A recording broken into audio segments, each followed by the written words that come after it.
नमस्कार व्यूअर्स, मैं हूं अमीश देवगन और आप देख रहे हैं इस समय आर पार। आज आर पार में कश्मीर की फाइल खुलेगी और संपूर्ण सत्य सामने आएगा, क्योंकि कश्मीर फाइल्स नाम की फिल्म में जो सच्चाई दिखाई गई है उससे कुछ लोग बहुत बेचैन हो गए। फिल्म को बैन करने तक की मांग उठ गई है। फिल्म में दिखाए जा रहे तथ्यों का विरोध हो रहा है। 90 के दशक में जब कश्मीरी पंडितों का नरसंहार हुआ था तो सबने चुप्पी साध ली थी। आज ये सच्चाई दिखाना भी चुभ रहा है, लेकिन हम याद दिलाएंगे कि कश्मीर में नारे लगे थे, हमें पाकिस्तान चाहिए पंडितों के बगैर, पर उनकी घर की महिलाओं के साथ। यहां तक कहा गया कि कश्मीर में अगर रहना होगा तो अल्लाह अकबर तक कहना होगा।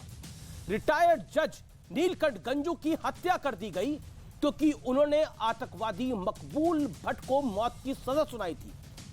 उनकी पत्नी को भी अगवा कर लिया गया, जिनके बारे में आज तक किसी को कुछ नहीं पता चल पाया। गिरजा टिक्कू को दिन दिहाड़े 5 कट्टरपंथियों ने अगवा कर लिया, उनका गैंग रेप किया और फिर आरी से उनके शरीर के 2 हिस्से कर दिए गए। बालकृष्ण गंजू को मौत के घाट उतार दिया गया। उनकी पत्नी को जबरदस्ती पति के खून से सने चावल खिलाए गए। लेकिन कश्मीरी पंडितों की हत्या कबूल करने वाले बिट्टा कराटे और यासीन मलिक आराम से घूमते रहे। यासीन मलिक को तो कई बार सरकारी मेहमान बनाया गया। तो आज आर पार में आज हम हर सच्चाई को आपके सामने लेकर आएंगे और आज इसी पर होगा आर पार कश्मीर के सच्चे एजेंडा गैंग बेनकाब।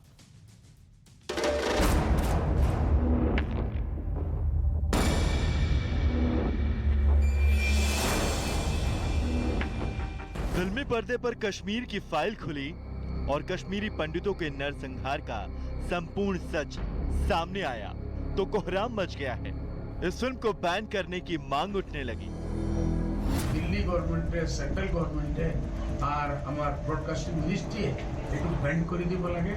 एक तो बनवा है only to create communal feelings. ये कुछ लोग हैं जो इस तरीके के चीजों को उभाड़ करके ये समझते हैं कि वो बहुत बड़ा हित कर रहे हैं। अगर कश्मीर फाइल पे फिल्म बन रही है तो कम से कम लखीमपुर फाइल्स पे भी फिल्म बननी चाहिए। कांग्रेस के एक नेता तो खुलेआम सेना पर सवाल उठा चुके हैं। तुम लास्ट कोशिश कर लो, हम ह्यूमन राइट वायलेशन पे बोलेंगे, हम आपका के खिलाफ बोलेंगे, हम सैनिकों का सम्मान करते हुए इस बात को बोलेंगे कि कश्मीर के अंदर महिलाओं का बलात्कार किया जाता है सुरक्षा बल। कश्मीरी पंडितों पर अत्याचार हुआ था, तब भी हमारे देश की एक ब्रिगेड कान में तेल डालकर सो गई थी। आज सच सामने आ रहा है तो वो भी चुभ रहा है। गिरजा टिक्कू को दिन दहाड़े 5 कट्टरपंथियों ने अगवा कर लिया, उनका गैंग रेप किया और आरी से उनके शरीर के 2 हिस्से कर दिए। कोई कुछ नहीं बोला। 30 साल के टेलीकॉम इंजीनियर बालकृष्ण गंजू को निर्ममता से मौत के घाट उतार दिया गया और उनकी पत्नी को जबरदस्ती पति के खून से सना चावल खिलाया गया और सब चुप रहे। इन दिनों आपने देखा होगा कश्मीर फाइल फिल्म की चर्चा चल रही है और जो लोग हमेशा फ्रीडम ऑफ एक्सप्रेशन के झंडे लेकर के घूमते हैं वो पूरी जमात बौखला गई है पिछले 5-6 दिन से। मेरा विषय कोई फिल्म नहीं है, मेरा विषय है कि जो सत्य है उसको सही स्वरूप में देश के सामने लाना देश की भलाई के लिए होता है।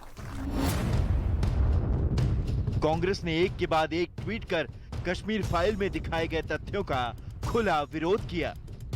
सारा ठीकरा तत्कालीन गवर्नर पर फोड़ने की कोशिश की। लेकिन जरा ये भी देख लीजिए कि कांग्रेस की सरकार में हत्या कबूल करने वालों का भी कैसा सम्मान होता था। बिट्टा कराटे ने खुलकर कबूल किया कि हाँ, मैंने कश्मीरी पंडितों की हत्या की है, लेकिन उसे कुछ नहीं हुआ। सवाल ये है कि आखिर कश्मीरी पंडितों के नरसंहार का सच कुछ लोगों को क्यों चुभ रहा है। इसी तथ्यों के साथ आज देश की सबसे बड़ी बहस